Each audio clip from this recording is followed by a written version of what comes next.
Chup yaar, please. The case of Narsingh Yadav has been decided. The claim of the athlete, I will read out the operative part of the decision. The claim of the athlete further gets support by the reason that ingestion of prohibited substance in the present facts of matter appears to be one time. For the reasons that the report about indicative estimates for concentration of detected prohibited substance as found in the urine sample collected on 26th June are substantially reduced in the urine sample collected on 5th July. Rather, only the long-term metabolite of methadionine was detected in the later sample.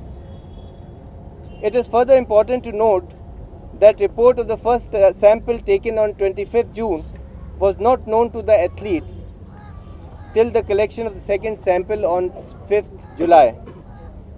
Had the athlete been regular user of the prohibited substance in any form, he would have been taking it regularly, and the report of sample taken on 5th July would have been positive to the extent of having the main substance. However, the report of the sample dated 5th July shows the long-term metabolite of the main substance only. It should also be kept in mind that in the past till 2nd June, none of the samples collected from the athlete were found positive. It is further inconceivable that one-time ingestion by the athlete would be of significant gain to him. Therefore, the panel is of the opinion that one-time ingestion by the athlete was not within his knowledge, and it strengthens the claim of the athlete about the sabotage having taken place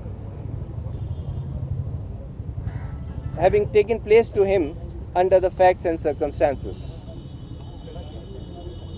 The panel is satisfied about the utmost caution exercised by the athlete in ensuring that no prohibited substance enters his body.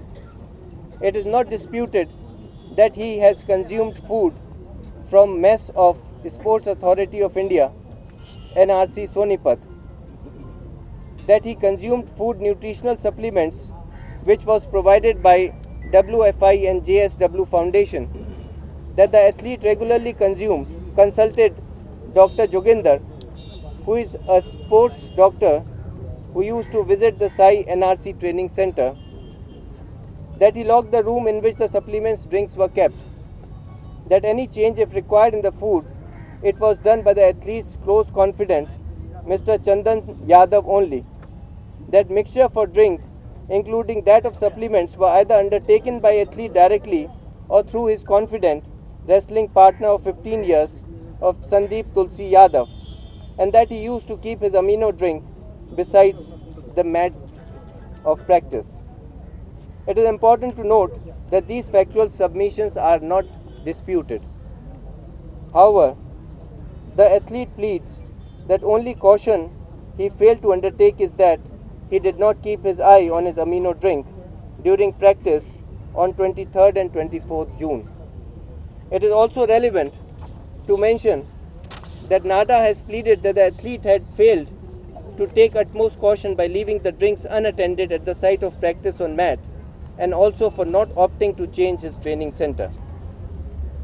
It is the opinion of the panel that while practicing on the mat, it is almost impossible to keep a watch on the drinks, and that this cannot be held as failure on part of athlete in taking utmost caution. The panel further observes that it should be left to the athlete to choose the place of practice where best facilities are available to him for his sporting discipline.